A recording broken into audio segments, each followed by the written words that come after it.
IP holders are sitting on a wealth of content. Analytics firm lists 18 games ripe for remake or remaster success. Chris Scullion, VGC. Hey, it's the Only Gino, and it's Talk Now, Think Later.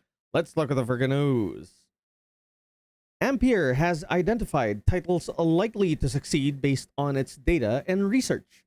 Data and analytics firm Ampere Analysis has identified 18 games that it says are ripe for a successful remake or remaster. Earlier this week, Ampere stated that video game consumers spent twice as much on remakes as remasters in the last 2 years. According to its research, video game remakes and remasters released across 2024 and 2025 attracted 72.4 million players across Xbox, PlayStation, and Steam, with these consumers spending some 1.4 billion on premium full games and microtransactions. Now, in a presentation discussing the subject of remakes and remasters further, Ampere Analysis senior analyst Katie Holt has listed 18 games that should sell well were they to be remade or remastered based on the firm's analysis of the market and consumers' behaviors and attitudes. Holt noted that IP holders are sitting on a wealth of content ripe for remakes and remasters, and stressing that the list isn't exhaustive, identified the following games as potential candidates. For remakes, Assassin's Creed, Chrono Trigger, The Legend of Zelda: Link to the Past, Fallout, Rayman Origins, Resident Evil 5, and Uncharted: Drake's Fortune. Remasters: Batman Arkham Origins, Bloodborne, Bully, Dragon Age Origins, The Elder Scrolls Morrowind, Fallout New Vegas, and Red Dead Redemption 2. What? Sorry, I couldn't stop myself. Red Dead Redemption 2? Remake or remaster? God of War 2005, not the God of War recently. Assassin's Creed 4, Black Flag, Far Cry, and Legend of Zelda: Ocarina of Time 3D.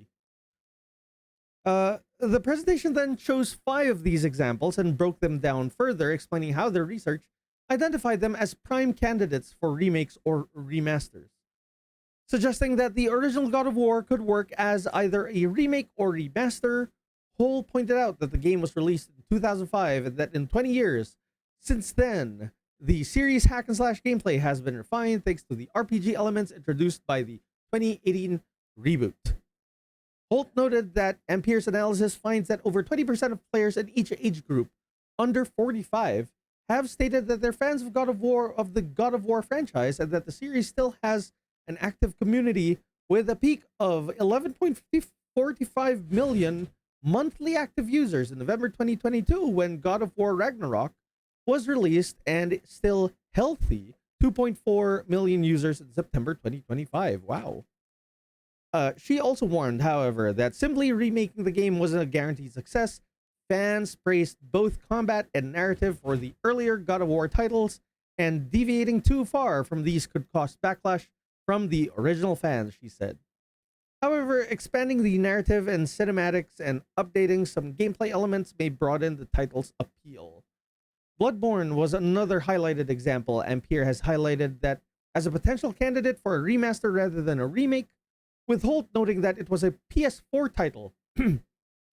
Players' preference have not seen a massive shift since last generation, so a gameplay or narrative overhaul is not necessary. However, because all ages under 45 overrepresent in the enjoyment of the Dark Souls franchise, and because Elden Ring's monthly active users peaked at 14.4 million, Ampere believes this shows an appetite for a Bloodborne remaster. Players enjoy the eerie atmosphere and gothic aesthetic, so to capture the essence, fans would enjoy a faithful remaster, Holt explained. Ampere also highlighted the original Fallout and Fallout New Vegas, stating that they would be suitable for a remake and remaster, respectively. It notes that the series peaked at 16.8 million active monthly users in April 2024 following the debut of the Fallout TV series. Holt noted that the original 1997 Fallout game was a PC exclusive and that the control system, user interface, and combat may be considered outdated by some today, along with its limited voice acting and its technical constraints holding back any major interactive dialogue systems. Pointing out that the success of Baldur's Gate 3 shows there's still a modern appetite for similar RPGs, Holt says a remake would be necessary, suggesting significantly gameplay adjustments would be needed to bring the title in line with modern gamer expectations. But rich role-playing elements should remain as a focal point to maintain the original essence.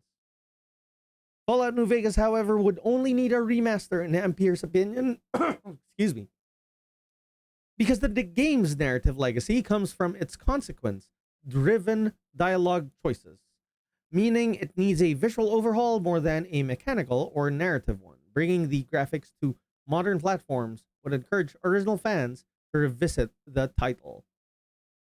Finally, The Legend of Zelda: Link to the Past was identified as a remake candidate, with Holt noting that 17% of all players are fans of the series and 54% of fans are aged between 25 and 44. While you could make a strong case for a number of titles in this catalog, Holt said, we have decided to focus on A Link to the Past as a remake candidate, noting that while longtime fans consider it as as one of the best in the series' history, its dungeon and world design can be considered outdated, and the narrative is relatively linear by today's standards.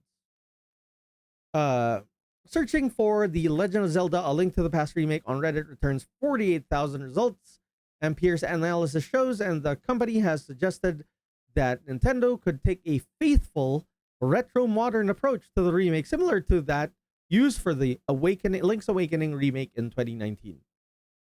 Ampere's analysis earlier this week found that across 42 titles examined, 15 remakes and 27 remasters released between January 2024 and September 2025, global spending on an average remake was more than twice that of the average remaster at 2.2x. However, Ampere acknowledges that while data suggests remakes can rejuvenate classic IP and attract new audiences, they require substantially higher investment in development, marketing, and time. Remasters, by contrast, offer faster turnaround, lower cost, but generally deliver less engagement, it says. Well, this is the same kind of this is the same topic we were talking about last week.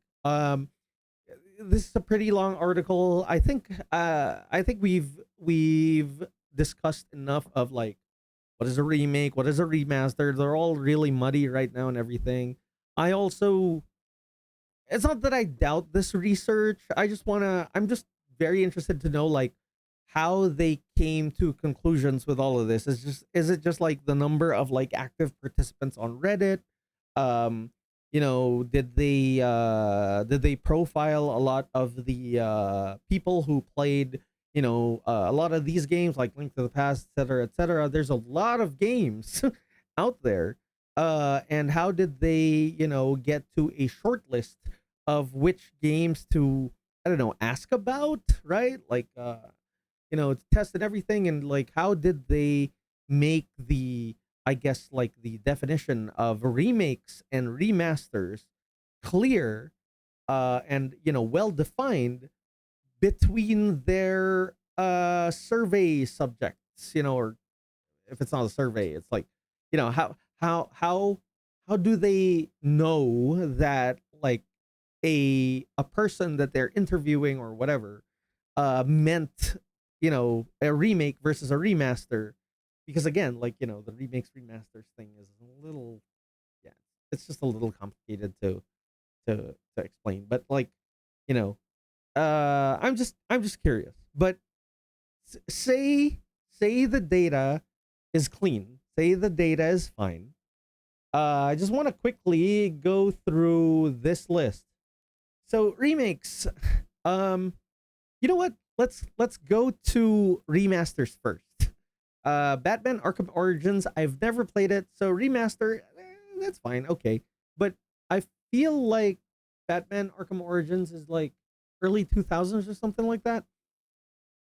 So okay, yeah, maybe it could benefit from like, higher textures, maybe, throw some ray tracing in there or something like that. Bloodborne. Yes, this definitely deserves a remaster, but for a PS4 game, I feel like it's like, like yeah, higher textures. You can't touch the mathematics around, all the player data and all the, like the finessing that they did with the enemies and, the combat and everything. Like Bloodborne seems to be like something that you do not touch. A lot of people already like it as it is, so you just basically touch a little bit of the visuals. And I say little because, like, as you go, like, intense realism, or something that or stylized, that also kind of affects the player performance, I feel, because a lot of these games require player visual attention, and, so that's also something to be kind of, uh I guess, like, how do you say it, like, cautious about. There you go. Bully I have not played, but I do remember this is a PS2 joint. So yes, I think a remaster would be good. Well, I wonder why not a remake. Like, doesn't that have like really controversial topics in today's day? So like, it's weird that they would just remaster that and keep the same story. Dragon Age Origins, I have not played Dragon Age Origins. So okay, remasters.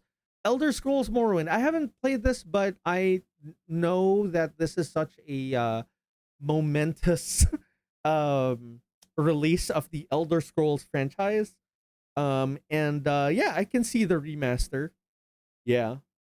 But honestly though, I feel like rather than remaster this, maybe don't don't people want to just like have like it's almost like a new game, but in the world of Morrowind.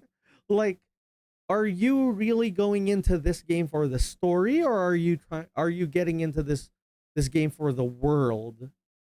And maybe new stories and stuff like that could be great for it. I don't know. I haven't played some Elder Scrolls, but just thinking out loud here. Fallout New Vegas, I can see that. Yeah, okay. Remaster, yes.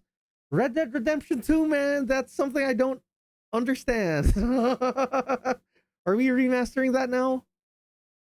That's okay. Okay, sure. Isn't it too early?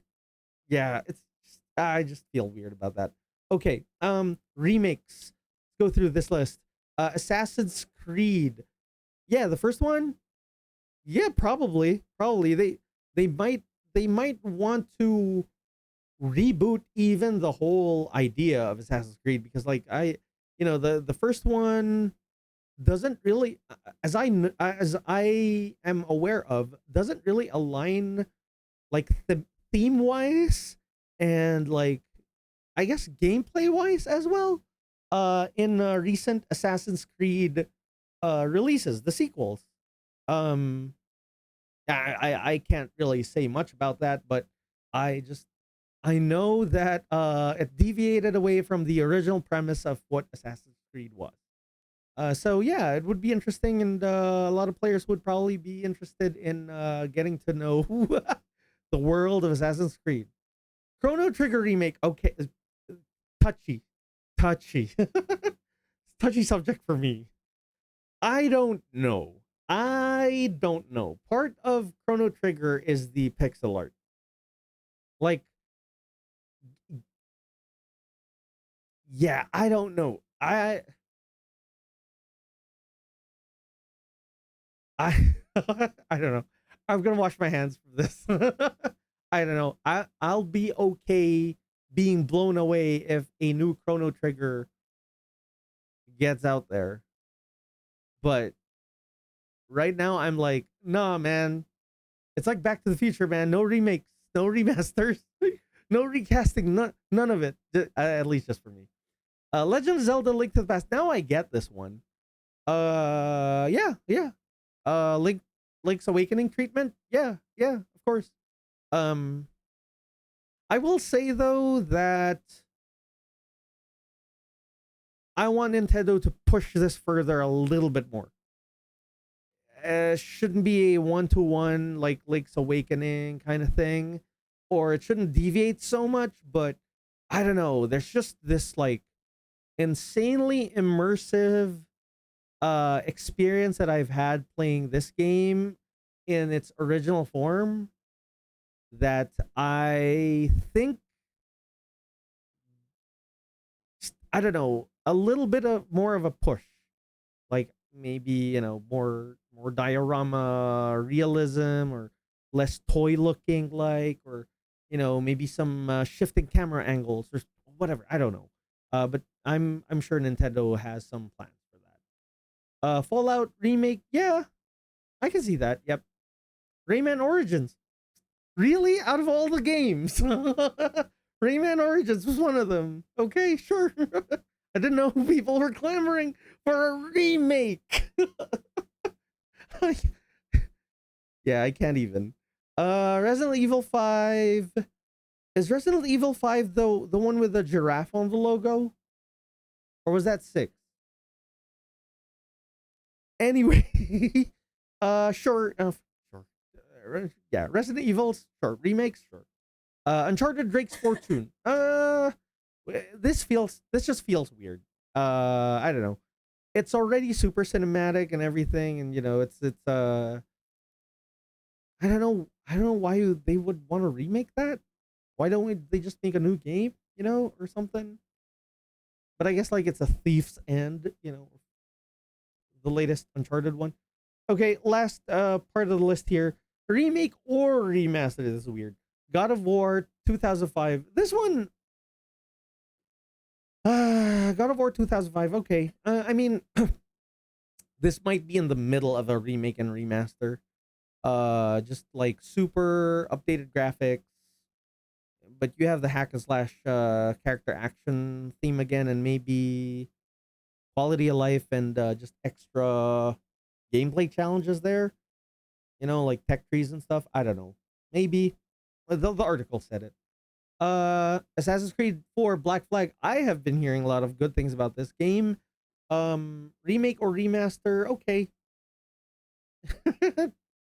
Nothing against it. Far Cry, okay, sure. Legend of Zelda Ocarina of Time 3D. All right, this one,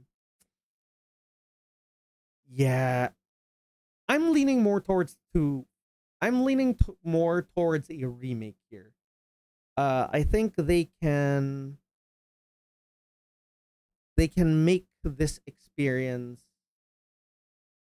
Oh man, I'm treading thin ice here. There's a lot of fans of Ocarina of Time, and I've played this game as an adult, and I did not like it.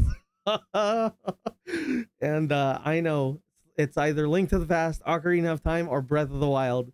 These three are the Zelda contenders for best Zelda of all time. In my heart, it's Tears of the Kingdom, though. But Tears of the Kingdom for me is just an extension of Breath of the Wild. Anyway, I digress. Speaking of Tears of the Kingdom, I gotta end this. I gotta end this segment properly. Yeah, this list is okay. It's just weird. It's kind of a weird list. What would I want to remake, remaster? Mm, Final Fantasy 6. Yeah, yeah. People are asking for Final Fantasy 9. I don't know why it's not here, but there's so much news about remastering Final Fantasy 9. And really, if you ask me, if it's not about like, looking at everybody's like, wants and needs, Final Fantasy 8, man. Let's get that remaster going. and maybe Monster Hunter Freedom Unite. Yeah, but no one touch Metal Slug 1, X, and 3. You may optimize Metal Slug 2 just a little bit. You can remake Metal Slug 4, 5, and 6. Sure. Yeah. What do you think? Is this real? Is this a trustworthy list of what people actually really want? Sound off in the comments.